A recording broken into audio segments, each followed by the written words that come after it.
Episode 258. 25, 30 feet of motors manuals, and then they came out with, all data came out, and it was run on Atari software, the gaming software. And then you went to CDs. I mean, our industry is changing so quickly today, and it's so exciting. And I'm here saying that at 68 years old. I mean, this is just a great business to be in.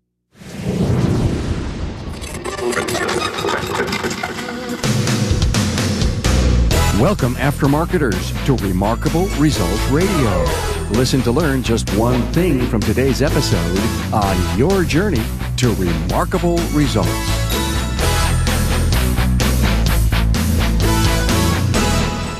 Welcome, aftermarketers throughout North America and around the world. This is episode 258 of Remarkable Results Radio. Carm Capriato, your host. Glad to have you here. This legacy episode is with John Francis.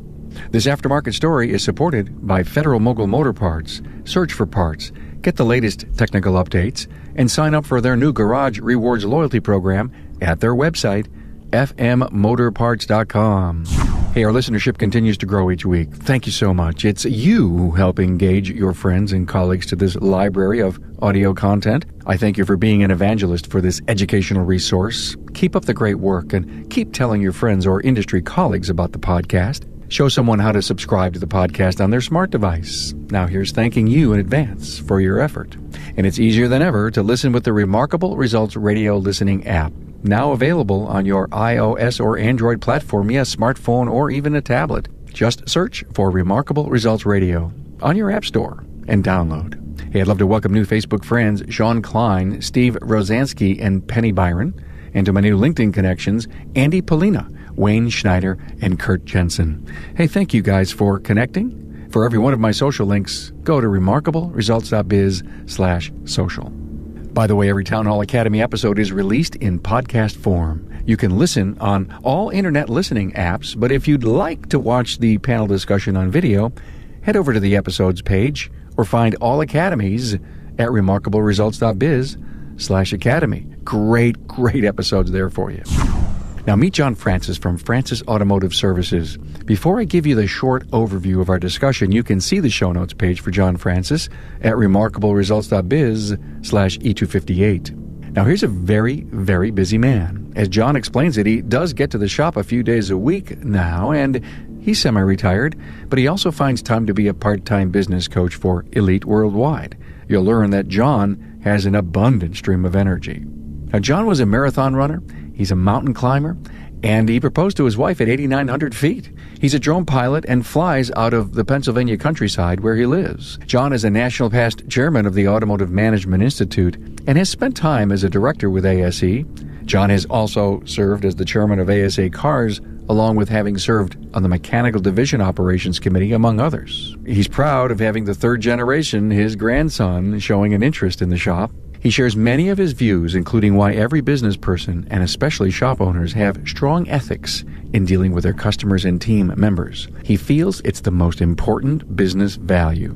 He says your shop needs to be known for something, not just fixing cars, and he explains. He talks about the importance of needing a business coach today and about his first business coach, which happened to be Bob Cooper. John takes us on his journey as you're in for inspiration and insights from a legacy aftermarket professional. Now, meet John Francis. A warm welcome to John Francis from Francis Automotive Service in Westchester, PA. And my, John, by the way, you're an elite business development coach, and you've been in countless other volunteer positions in the aftermarket that's helped shape our industry. Welcome to the show. Thank you very much for having me on. So you started in the shop business 50-some years ago, right? Correct, yeah. Give me your best startup story. My best one was I opened up in a little garage, 2-bay garage, half dirt floor, half concrete, in 1979, and worked in there and just got started word of mouth. I worked on mail trucks just to keep busy. I specialized in Datsuns back then and diesels, GM diesels. So I developed a little bit of a business.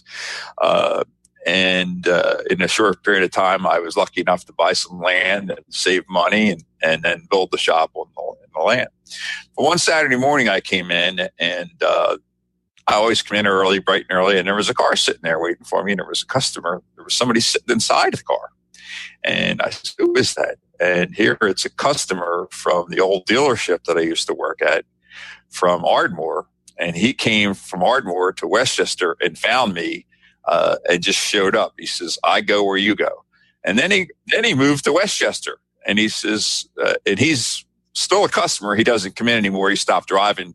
He's like 85. But he's my oldest living customer. I started working on his car in 1969 when I was a new car get ready guy in a car dealership. Wait a minute. So this was in the days before the internet. So how did he find you? Probably phone book. That's just a great story. So a family business today. Yes. Who's in the family with you? Myself, my son. My son's really running the business right now. And with the help of my business coach, we worked a nice succession plan and had to put it in a little bit earlier than we thought. And then my grandson, who had just turned 13, he spends time in there too. And you can't believe what he can do. So there's really 3 generations there right now. Well, it's in the DNA. Yeah. Oh, there's no question. And it came from the U.S. Army because my dad was a sergeant in the motor pool. And that's how it got started.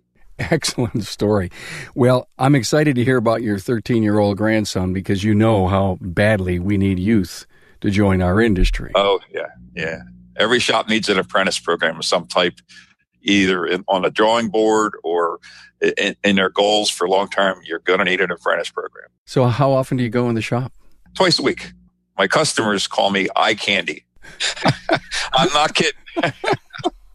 And I can only imagine the reason. You're just there to look pretty. I there and do some coaching emails and stuff, answer the phones, and still make my face known. I think it's very important that even if you're semi-retired, that the people still yet know that you have a hand in the business, even though they trust your son explicitly, and he's kind of really developed his own kind of customers. So it's really been rewarding and very, very many proud moments, and they continue to happen all the time. Good for you. You know, how did you end up becoming a business coach? Let me tell you the business coach story first, okay? A dear friend of mine, and I've known him over 30 years. His name's Bob Cooper, and he was like my instructor of choice. Lots of guys have their best instructors they'd like to go see. And so Bob was my guy, and I went out to his class at San Diego many times. And one time, I remember this explicitly. We went out, we had turkey chili. Bob said to me, I was involved with the Management Institute, and Bob said to me, he says, John, what can we do to help the industry more? Meaning, what can Elite do? That was just a training company at that time. What can Elite do to help businesses, the automobile business? And I said, offer coaching, because I was familiar with coaching with some personal growth things that I'd done and thought coaching was very, very good. And this is 15 years ago. Well, I had a coach for almost 10 years myself. I was Bob's first client at Elite as a client, as a coach. And then I got injured and I was out of work for about 5 months, and he called me up on the phone. He says, would you like to consider becoming a coach? And I says, I would love to consider becoming a coach. I just have a passion for this industry that sometimes is hard to explain. And that's why I raise my hand when they say, hey, we need somebody to run a committee, or we need somebody to do this or do that. And I mean, heck, I was involved with ASA, ASA, AMi, those different places. And it's just giving back right from the start. I mean, the person that got me involved in an association like ASA, and I've been a member of ASA since 1980, his name was Gordon Lewis, and he was a mentor of mine. And his son has a shop today, and Gordy passed away. But remember, right when I moved into our new location, he had come down and met me when I was in my Edgemont location and got me going to ASA meetings. And then when I remember where we were, and he was smaller than me, I was about 6 foot at that time. Gordy was maybe 5'6", and he used to call me Johnny. And he put his arm around me. He says, Johnny, we need to you involved in ASA. So I got more involved. His wife and my wife became friends. We went to cars conventions when they just started cars, before they had cars. So I became active in the association and kind of like worked up the chairs in there. And I just think you need to give back. You have to. And coaching is giving back. You know what I find so interesting is you are hitting on all of the hot buttons that I continue to learn each and every interview. Business coaching, networking, associations, giving back. And you discovered that years and years ago. So you had someone put his arm around you and say, you got to get involved in the association. And then you really took off from there because you've got this giving nature of yourself. You want to serve. So you were part of the mechanical ops group? I was part of mechanical ops. I did that for as long as you're allowed to do that, because there's term levels and you're allowed so many years. And I remember Ed Anderson was the first mechanical ops chairperson who worked for ASA. It wasn't called ASA at that point. It was called, I forget the name before. And then Bill Haas came on. And I know you must know Bill Haas. And Bill Haas and I became very good friends. And Bill says, I got to try to see if we can get something passed so we can get you on an extra term. But that didn't work because, bylaws are bylaws. And so I have a feeling Bill had something to do with getting me more involved with the Management Institute. So I was involved in it a couple different times. I involved getting it started. I helped get it started. Well, congratulations. Thank you for that. Well, there's a bunch of us, bunch of guys. But Steve Loudon was another key person. And I remember the meeting and the notes were written down on a napkin about what to do and how to start this thing. And in 1992, pretty sure I'm correct, 92 was the first graduating class of AMi. And I was a part of that class. And that was when we started Excel 2000 to raise the over $2 million worth of funds to get the Management Institute started. So I went with a couple different people in fundraising. We went to like Walker Muffler, and I was usually like the shop guy, and we would go with professional fundraisers to get money to get the Institute started. Back in 92, $2 million was a lot of money. Yeah. And the Institute's just an incredible fixture to help us. And just to think about how we got things started, we had to go out and find people to develop classes first. Like there weren't trainers everywhere. We had to go find trainers and say, here, can you develop a course? There was very few management courses that were done. Like Champion Sparkplug used to have a program to run around to different cities, and guys didn't know how to do business because they were too busy working on cars. And back then, you didn't know how to be a business person. You didn't have to be either. You just made money in spite of things. I'm talking with Mike Zralik, a technical product specialist with Federal Mogul Motor Parts. Mike, are you an extension of the technical support center we all know as Garage Guru? Most definitely. I spend a lot of time there. I'm involved in all the classes that go on there. I actually host classes there, such as our ASE test prep courses. So very much so an extension of that. Mike, you're in the shop. So what's the greatest outcome that you see from the techs and service advisors that you're spending time with? Not only are they learning about great product, but we get to talk shop. So I was in a shop earlier today, and we were talking about some electrical diagnosis he was doing, and he was actually having a problem finding some schematics, and we were able to work with that and talk back and forth. So I was able to get educated on a problem he's having in the field, where I can share that with others, and I can share other ideas from other people with him. Do you actually put product in the hands of the technicians? You have to. That's, in this industry, a lot of guys are like myself. You got to touch it, feel it, play with it. Just telling them about features and benefits isn't going to sell it. You put it in their hands, that's going to sell it hands down. So you take the new Wagner OEX brake pad and you put it in someone's hands. What happens? First thing they do is say, wow. And then they start asking questions about the unique design of it, the unique shape, and the purpose of that. And they're very blown away by the technology that we put into it. They're amazed by it, and they're loving it. Eyes light up, aha moments. You bet. And why is it taking so long to get this out in the market? And I need them and I want it right now. Exactly. Federal Mogul Motor Parts' Garage Gurus is your go-to source for the vehicle training, technology, and answers you need to keep your next job on track. On site, online, or on demand, the Gurus are here to help keep your business and your career on the road to success. Visit fmgarageguru.com. John, can you think in the back of your mind, was it 10 years, 12 years, 15 years ago, where that key importance of, going from working in your business to on it happened for you? I would say it was the late 80s. And I'll tell you, my favorite instructor before Cooper, because I've been doing this for a while, was a guy by the name of Dick Vinay. He became a friend, and he was part of the accounting firm that I still use today. And I didn't even know that, but Dick I used to go to his one-day champion spark plug classes, and it was all about cost of doing business and basic stuff. And Dick would say to me, he says, John, you got to work yourself out of your bay. You can't work on cars. You got to stop it. So one day I was outside changing oil on a dump truck, and I had a rain slicker on, and there was technicians in all the bays. So if I was going to change the oil on this dump truck, I had to do it outside. Well, that was the key point for me. I didn't do that anymore. I stopped. I says, that's it. Took the coat off. And that was the point when I stopped. I like the fact that you looked at that job and said, I keep hearing this message from Dick. Maybe it's time.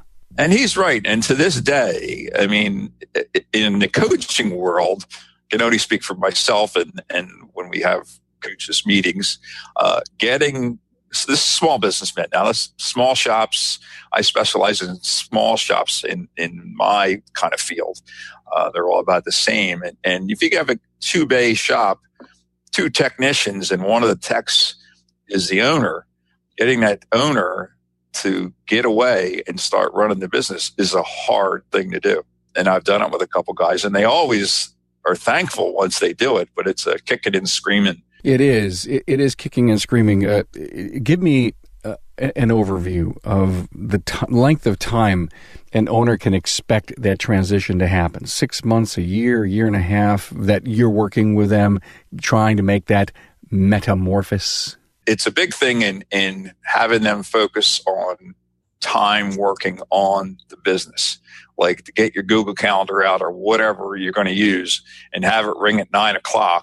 And then probably the most important part, other than setting the calendar up, is to getting the other people in the shop to coach you to say, okay, you asked me to bug you at 9:00 on Monday morning.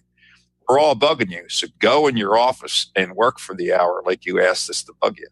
That helps because you have to have other people hold yourself accountable. I work up from like 2 hours a week to say 4 hours a week. And then as you see they have time, they can get a part-time tech in there. You can't do it like flip a switch. It doesn't work. So I kind of try to back into it a little bit at a time. And I have one client that next week his replacement starts. This kicking and screaming thing that you just said, what's the best excuse you get or some of the excuses you get as to why they can't make that transition? Well, I mean, I know their excuses. I mean, because I used them. I did this, and it's all about, to me, it's all about the pride. My name's on the front of this building. I built this business. Nobody could do this job better than me. Nobody. If you read the E-Myth a few times and more than once, and you get a coach that holds you accountable or says, I want to know when you're going to work in that office, and I'm going to call you on the phone and make sure that's where you are. And if you lie to me, I'll know because I have satellites. And I will know. And it's funny, but you have to do whatever you have to do to get the person to do it because it's in everybody's best interest to do it. And after a while, it comes around. But don't expect it to be easy. As a coach, have you ever visited your client? Oh, sure. I'm lucky enough to have a few that aren't too far away. And I really enjoy that because I get a feel for, and not everybody can do this. I've got clients that are in different areas that I can't get to, but to get a feel and shake the hand and look the service advisor in the eye, and you get a sense of who he is and the techs too. to see if it's a happy shop. You've dropped a few interesting names here. Bill Haas. Anyone can go to my website and type in Bill Haas in the search bar and listen to Bill's done a couple of episodes with me. Bob Cooper. Great interview we did with Bob a couple of months ago, and a lot of business coaches that I've interviewed that are your peers who work for Elite. And you mentioned AMI, and of course I interviewed Jeff Peavy, the president of AMI, a couple of times. Great organization, and he also brings some great messages. So if anyone's inspired by all the great things John's telling us, there's residual listening that you can do. And who knows, you may even drop some more names, and we'll talk about them later. So you have your AMAM. Yeah. Your accredited Master Automotive Manager certification from AMI, and I would assume that you would work very hard to get that since you're one of the founders. I don't call myself a founder, but I call guys like Steve Loudon. Steve Loudon would be, he's the guy that twisted my arm. But there was a couple other guys. I think it was three, but I was right there afterward. But I'm very proud of it. It was hard work. It was hard work to get to the first degree, to get the first initial credits to go. And then we spent years developing the next level. And I wasn't part of this new accredited automotive master manager. That was being worked on because we were developing courses in order to give the people stepping stones and a path to get to the next degree. Because we got requests from a lot of AMI students that wanted the next level. Okay, what's next? We've got this. What's next? So that's what that was developed. But I'm very proud of it. Get a chance to add those initials to my name, too. I get it. In the aftermarket, I have an AAP. So after my name is AAP. So the business, ethical family business. Tell me about it. It's based in ethics. When you said ethical first, sometimes they wonder, like, you're the most ethical guy I know, because I'm telling them, if you're going to sell this used car, you need to make the person aware that it has a blown head gasket. And if you don't, you're going to wind up in trouble. And please make sure you do that. And some people don't get that. But ethics-based, we try to, we do follow our mission statement. We won't do anything that we feel is even questionably ethical. And when you talk about ethics, we used to get questions like that on the ASE board. We would get texts call in from different repair places that we're working on, and they were asked to do something unethical. You couldn't get involved in answering those kind of questions about that. But ethics is a big thing. Family, I started it. My son came up. He started with me when he was 8 years old to get away from his two sisters. He was the oldest, and take him to work, on Saturday mornings, because back then worked 6-7 days a week, and he started working with me, liked it, was a motorhead. At one point we had a parts store too. I had a Napa store right next to myself. I bought the building and opened up. So he worked in there too, and just liked the business, and was lucky enough to get a scholarship from Toyota T10 and went to Penn College of Technology. Spent 2 summers interning at a Toyota dealer because that was part of the program. And then as a dad, I had to step back and let him make his own decision because I didn't want to exert any pressure. And, for him, he didn't want to be a number. He wanted to be part of the family, which we like to think we have a family atmosphere at the shops. And you have a family, you lean toward family in your marketing too. Yeah. My coach, Jim Perano, with Elite, he's my coach, still my coach in a way. He's a very dear friend. And we were starting to put together, just starting the coaching and starting to put together, branding. And back then, now this is 10, 12 years ago, branding was really, what's that? What's branding? And sometimes you get that today too. So he mentioned this idea about car seats. And he says, I had this idea when I had my shop and I never got off the ground with it. He says, it's something we could think about. So I looked into it, did some research myself, And one of the things I saw that my heart went out to was that how many are installed improperly. 7 out of 10, I think, is still correct or installed improperly. Just not safe. Then grandkids started coming. This is all in this short period of time. And my first grandson came, and I was trying to figure out how to put the car seat. And I went and got, of course, the best car seat I could get because my first grandson. And I couldn't figure out how to put it in. No way. I'm back in the old Midas days where you go to Midas and for $29.95, they would put a car seat in. That included the car seat. And they just drilled a hole in the floor and it strapped down. So I got kind of teary-eyed thinking about it. I said, we need to do this. So talked to my son because he's the car seat installer. The classes that, and like I say, we've been doing car seats for over 10 years. I think the last time I counted, it was 800 car seats that we've done. It's a lot of training, but you're not doing it to make money. You're doing it to make a difference in the world. And you're doing it, as I say and you might get some feedback from what I'm going to say, but I feel confident in it. Anybody can fix cars. There's lots of people can fix cars. What do you want your company to be known as? Well, they can fix cars. They're the car seat safety guys. They do car seats. They've been doing them for years. So that's how we got started. My son went to the classes, 32 hours of training, a test after each day. Now, one thing I know, Carm, is that different states have different programs.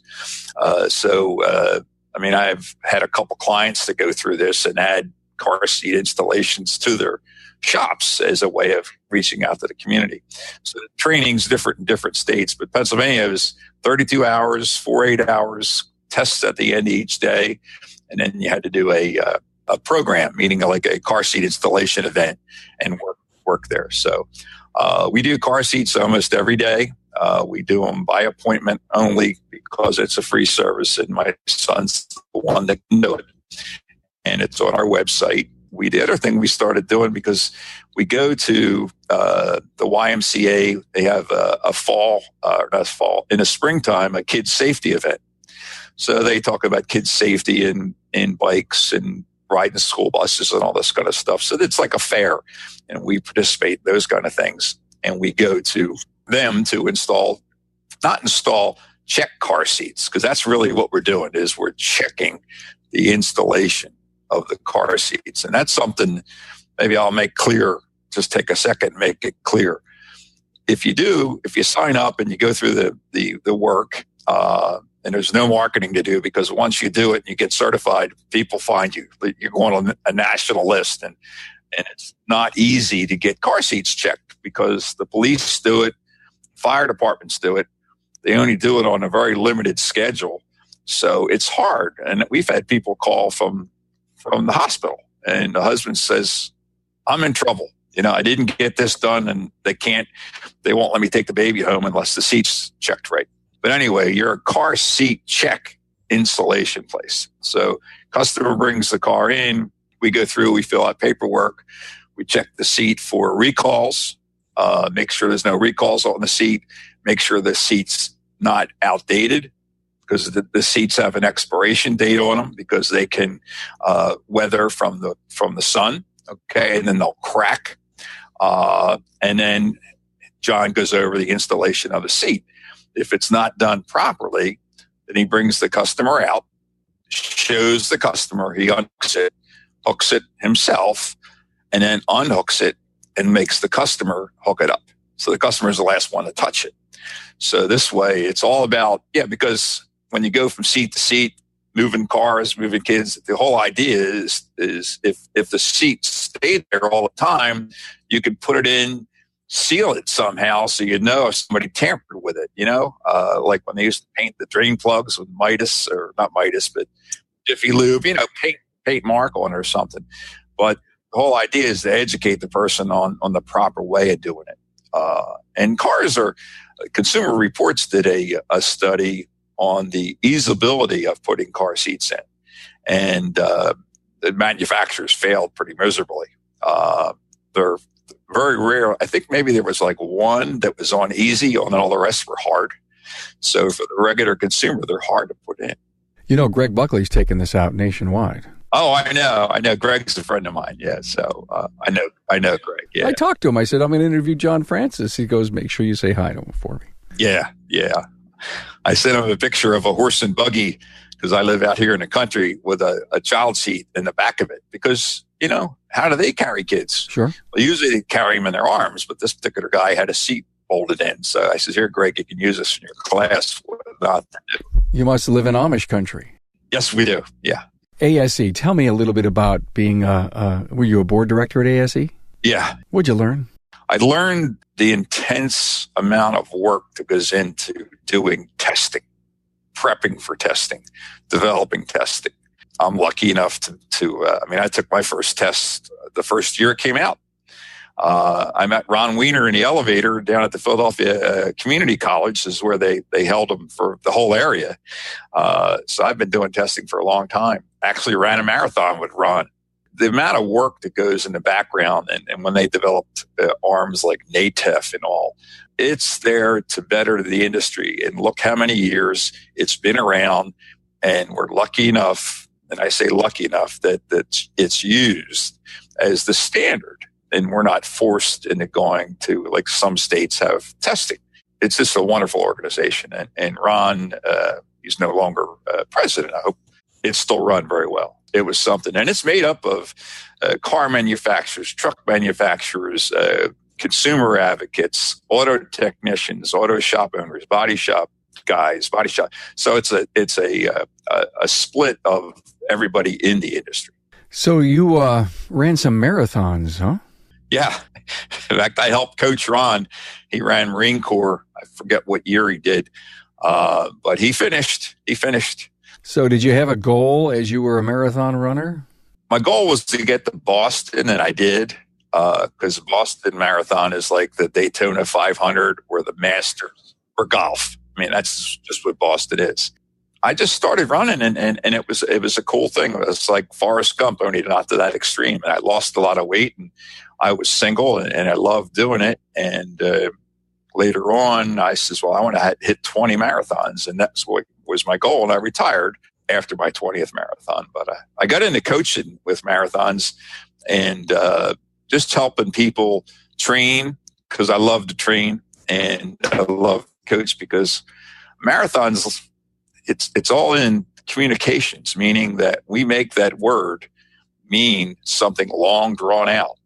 And when you have marathon union talks or marathon budget negotiations, you all think about this long, elaborate thing in this word. But if you just go out for a run and you train for it, it's 26.2 miles.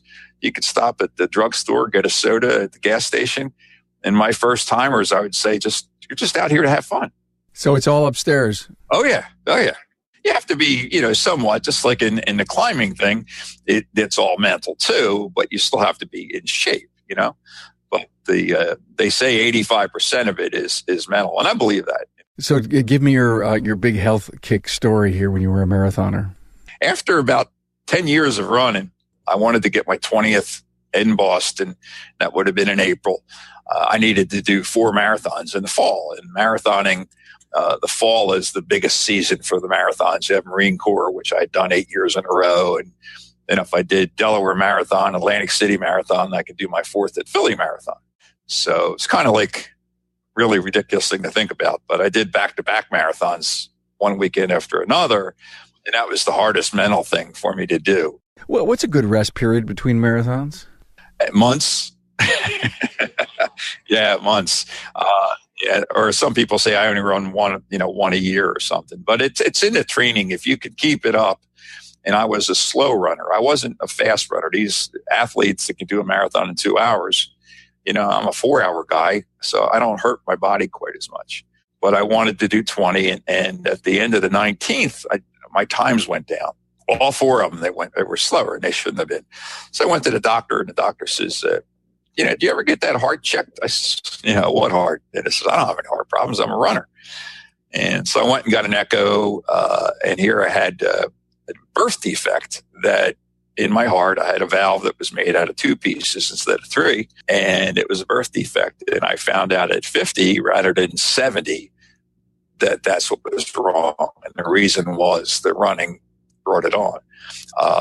But lucky in that part that my health and arteries were all clear and clean, and they just, opened me up, put a new valve in, and back together, And you did your 20th. I did my 20th. They lied to me. They said I'd be faster, and we found out that the valve, through a lot of testing, acts like a restrictor plate on a race car.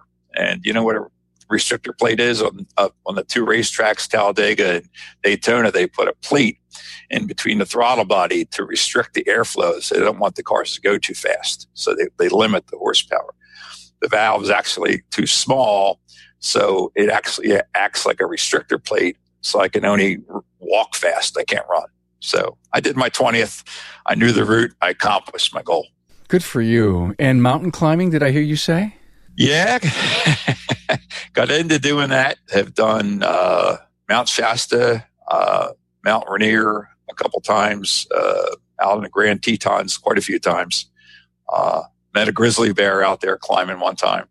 My wife and I got to be really, really close, and that was part of something that I wanted to find in a wife, was somebody that ran and climbed, and she didn't, but she does. And I actually proposed at 8,900 feet up in the air, proposed marriage. So. Yeah, where else would you want to do it, right?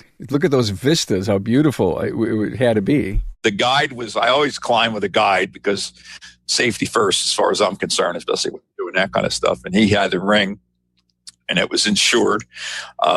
So he was crying, and my wife was crying, and I said, well, somebody please answer me, So it was fun. John, what kind of advice would you give to a 40-year-old you? Don't resist change so much, because after 40, you've been doing things a certain way for 40 years. And somebody's going to start to show you some new ways of either even doing personal things or things in business, trying new ideas. You have 40 years of resistance.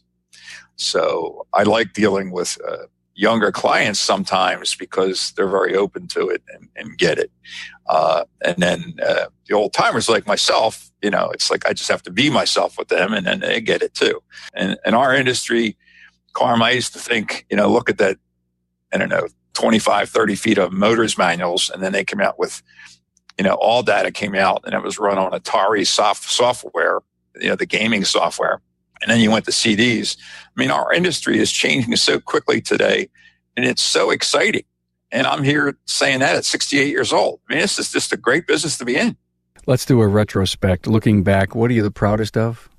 My family, kids, grandkids, how my kids turned out. That's what I'm most proudest of. And your legacy is going to be? Here again, my kids. I think, the lessons that you teach your kids, and if you wake up early enough in life to realize if you are doing something wrong and you want to correct yourself. I grew up in a generation of dads work all the time. Dads don't. They work 7 days a week. Mom feeds them and gets them clothes, So you have to make adjustments. Today's a completely different, model. Like if I get a shop that's open 6 days a week, the first thing I try to say is, why don't your people want an extra day off? Don't they want to work 5 days? But I think my children and the lessons and the grandkids is really going to be the legacy. What I do with clients, it's like the icing on the cake. When a client will say something to me and thank me for something that we do, or we hit a breakthrough, we got something accomplished early. And I says, whatever you think I give you, I get back tenfold. I love your 5 day a week comment you just said. When I'm a shop owner, you're my coach. I've signed up with Elite. We're working together. I'm open 6 days. What do you tell me? We start with looking at the business that you do on a Saturday. I have one current client right now that was my first client, and he's been with me almost 4 years. Worked 6 days. They did a lot, which was strange. They did a lot of work on Saturday. We started to phase in trying to get away from heavy scheduling Saturday and try to talk people into coming in Monday through Friday. If you give them options, and then if you also bring in a loaner car or two. I mean, I've had loaner cars at my shop for 30 years.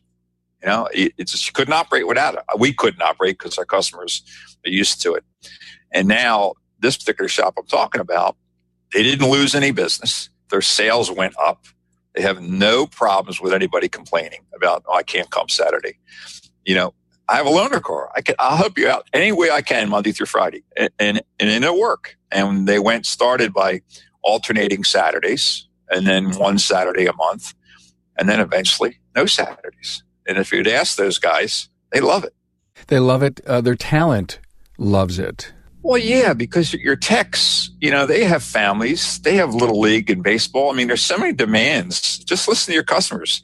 Your guys are the same as your customers. They have so many things to do with their families. They don't want to work on Saturdays.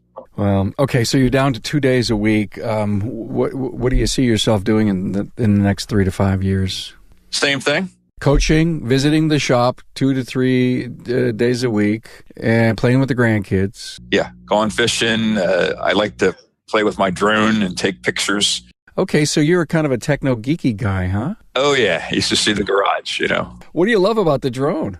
It's just amazing. And living out here in the country, I can get some spectacular photographs. And I like to take photography. We can see 8 different fireworks on the 4th of July from our backyard and Longwood Gardens, which is 20 miles away from our front yard. So that's how clear it is out here. But the drone is a lot of fun to fly, and I get it up, and my grandson, he just loves it to death.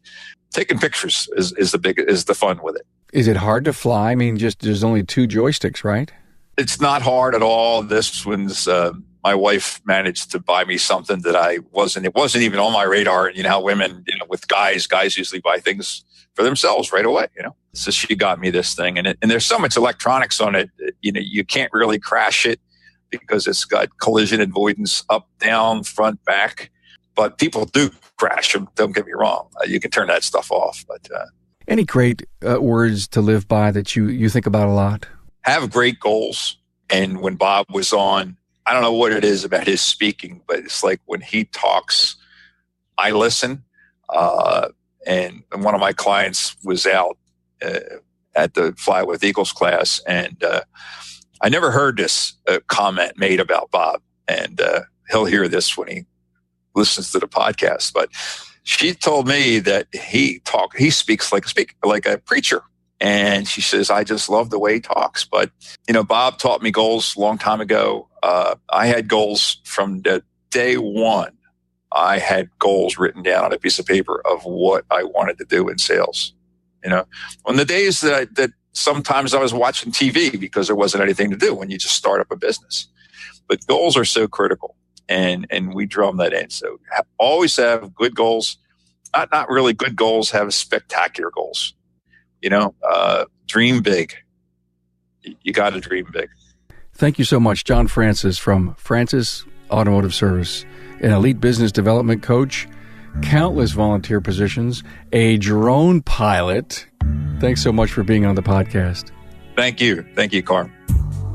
Hey, thanks, John Francis, for sharing your wisdom, and a personal thank you for being such a loyal listener. For the episode talking points and an extended bio, go to John's show notes page at remarkableresults.biz/E258. Now, I consider John a legacy leader. He's done so much to advance the industry. We're lucky to have people like John who work hard every day to improve the success of the people he touches every day.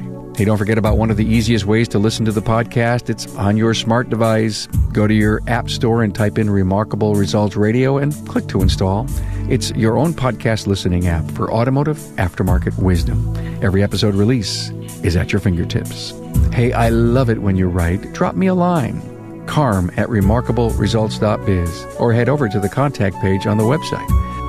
You're an important reason I bring you these interviews, so you can profit from the wisdom and the answers found in every episode. Glad to have you here, and thanks for your support. Thanks for being on board to listen and learn from the premier automotive aftermarket podcast. Until next time,